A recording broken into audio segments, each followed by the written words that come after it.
अध्यात्म विज्ञान कोई धर्म या संप्रदाय नहीं है, ये स्पिरिचुअल साइंस है जो कुदरत के कानून पर आधारित है। ये विज्ञान पूरे ब्रह्मांड के सभी रहस्यों को उजागर करता है और जीवन के सभी पहलुओं को समझने के लिए एक नई दृष्टि देता है। इसी को आर्ट ऑफ विजन कहते हैं, दुनिया को देखने की एक नई दृष्टि, जो अध्यात्म विज्ञानी परम पूज्य स्वामी श्री कमलेशानंद जी के निर्देशन में सनातन सत्य का अनुसंधान कर हमारे जीवन को प्रकाशित करे। जय सच्चिदानंद।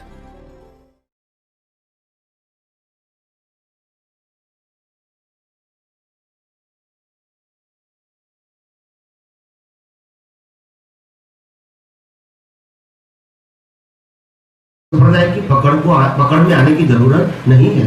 सभी धर्मों का रिस्पेक्ट करो, सभी धर्मगुरुओं का रिस्पेक्ट करो, सभी धार्मिक क्रियाओं का रिस्पेक्ट करो, मगर सनातन सत्य जानते रहो, ताकि मन में ये छोटा ये बड़ा, ये अच्छा ये बुरा ऐसा नहीं रहे।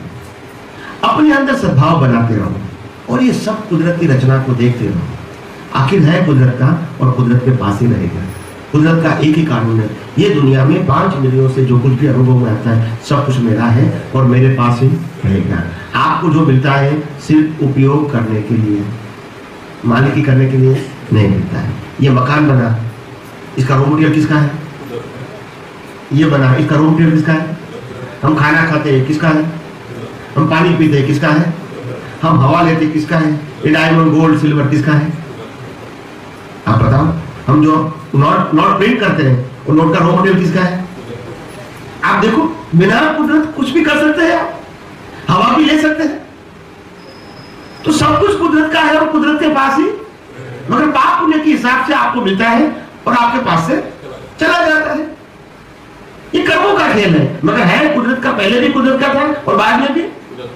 तो इसमें क्यों इतना राग द्वेष, क्यों मालिकी पर, क्यों करता है? भाई मैंने किया, आपने किया, भाई आपने नहीं किया, मैंने भी नहीं किया है, ये करवाया है।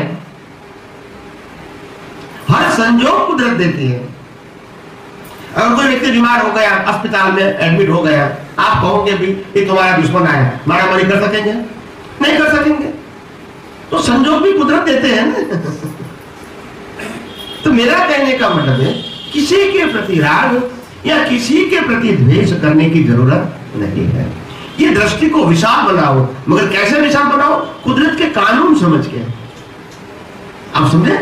कुदरत के कानून को समझ के इसकी अपनी दृष्टि को विशाल बनाओ, ताकि हर संजोग को हम डाइजेस्ट कर सकें विदाउट राग है। यही हमारी दृष्टि की विशालता होनी चाहिए। आप समझे? और यही विशालता के साथ हमको आगे बढ़ना है। तो इसीलिए मैं बार बार ये बातें करता रहता हूं। जड़ और चेतन, दो तत्व दो है, जड़ और चेतन दोनों शाश्वत है। न अवस्था टेम्परेरी है, ये बॉडी जो है वो टेम्परेरी है, मगर जड़ तत्व है वो परमाणु है, और चेतन भी। और अब जिसको प्रतिष्ठित आत्मा कहते हैं वो तो हमारा क्रिएशन है अज्ञान का, और इसी से सफरिंग है। अगर अज्ञान नहीं है, सफरिंग भी नहीं है। अज्ञान से कर्म बनते हैं और कर्म से कर्म का फल है। अगर अज्ञान नहीं है तो कर्म भी नहीं है, तो कर्म फल भी, तो जन्म मरण भी। इसी को तो मुक्ति कहते हैं। दोनों चेतन और जड़ दोनों शाश्वत है, मगर ये जो है वो तत्व नहीं है। प्रतिष्ठित आत्मा, मिश्र चेतन, लाइव ईगो, वो तत्व नहीं है। वो अज्ञानता से खड़ी हुई अवस्था है, मगर वो अज्ञानता हजारों लाखों अवतार से पड़ी हुई है। क्योंकि अज्ञान निकालने के लिए जहां तक विज्ञान समझ में नहीं आएगा, और विज्ञान भी कैसा है? कुदरती कानून का विज्ञान, कोई धर्म संप्रदाय का विज्ञान नहीं। इससे तो पाप पुण्य बनते हैं, इससे अज्ञानता खत्म नहीं होती है। तो ये सनातन सत्य का विज्ञान कभी भी कहीं से भी समझ में आएगा तो धीरे धीरे अज्ञान का नाश होता है। और जो आपका जो विजन है प्रतिष्ठित आत्मा का, वो क्या होगा? डेवलप होगा। जितना अज्ञान नाश इतना डेवलप, जितना अज्ञान नाश वो डेवलप होगा, और जितना डेवलपमेंट इतना इसका विजन क्या कहेंगे? ब्रॉड होगा। और जितना अज्ञान ज्यादा, विजन क्या रहेगा? छोटा रहेगा। और यही रास्ता है, और कोई रास्ता है ही नहीं। पुरुषार्थ यही करता है। हाँ, जो जीवित है वही तो पुरुषार्थ करेगा। ये जीवित नहीं है, ये तो जड़ है। क्या है? जड़। जीवित लगता है नहीं। ये तो प्राणवायु से चलता है, हवा पानी खुराक से चलता है, मशीन है। इससे गाड़ी पेट्रोल से चलती है, इसे हवा पानी खुराक चलता है, मगर ये मशीन है। अगर हवा पानी खुराक बंद कर दिया तो बंद हो जाएगा। आप समझे? तो ये मशीन है, नेचर मेड मशीन, कुदरत ने बनाया हुआ मशीन, कुदरत ही चलाती है और कुदरत ही उसका अंत लाती है। क्रिएटर, ऑपरेटर एंड डिस्ट्रॉयर तीनों कौन है? कुदरत है।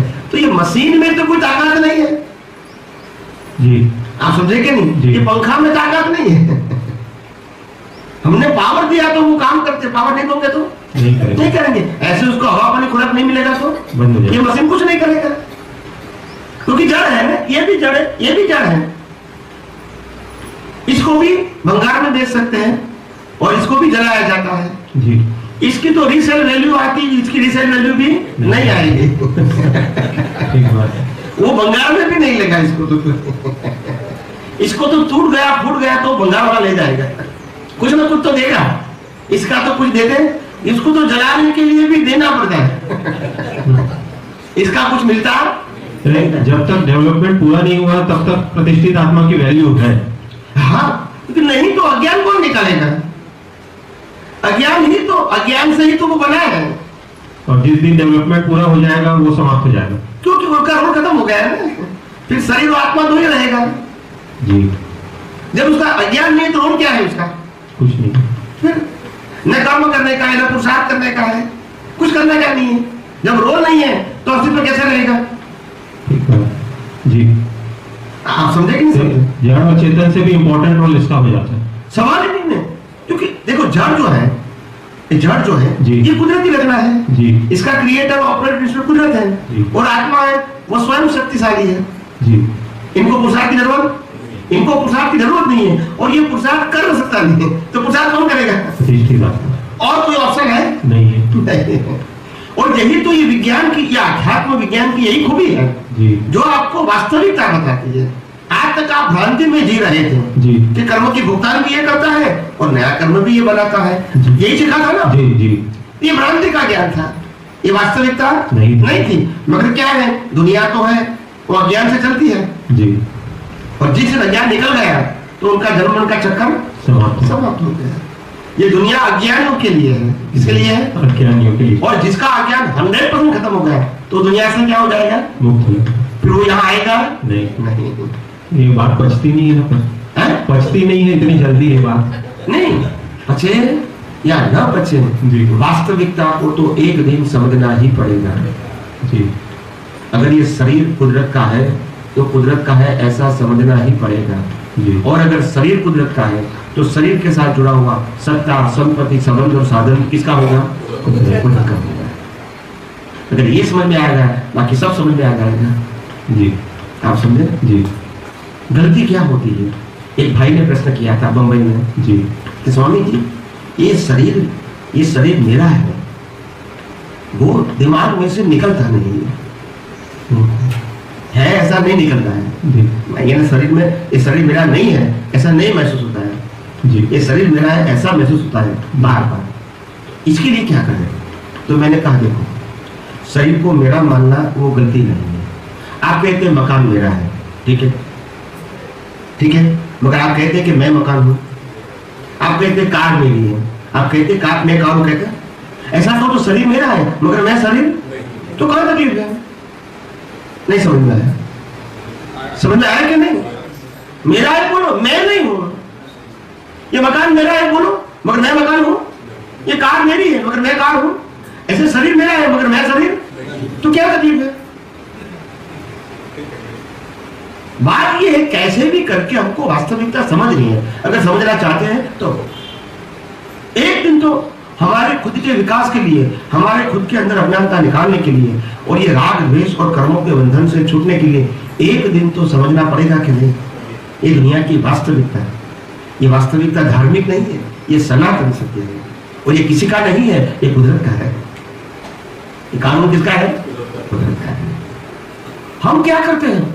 हम कुदरत को रिजेक्ट करते हैं तो कुदरत फिर इसका पनिशमेंट करते हैं। आप समझे? फिर हम कहेंगे कि हमको वाइफ ऐसी मिली, हस्बैंड ऐसा मिला, बच्चा ऐसा मिला, बच्ची ऐसी मिली, दामाद ऐसे मिले, बहू ऐसी मिली, ऐसा हम बोल सकते हैं व्यवहार से। कुदरत कहते हैं नहीं, जो भी मिला वो आपके कर्मों से मिला है। किससे मिला है? कर्मों से मिला है। और कर्मों से मिला है तो कोई भी प्रकार के फरियाद के बिना इसको एक्सेप्ट कर लो। अच्छा संजोग भी और बुरा व्यक्ति भी एक्सेप्ट कर लो। क्यों? क्योंकि वही आपके कर्मों का व्यक्ति खराब नहीं होती, आप समझो। व्यक्ति के साथ मेरा हिसाब खराब है,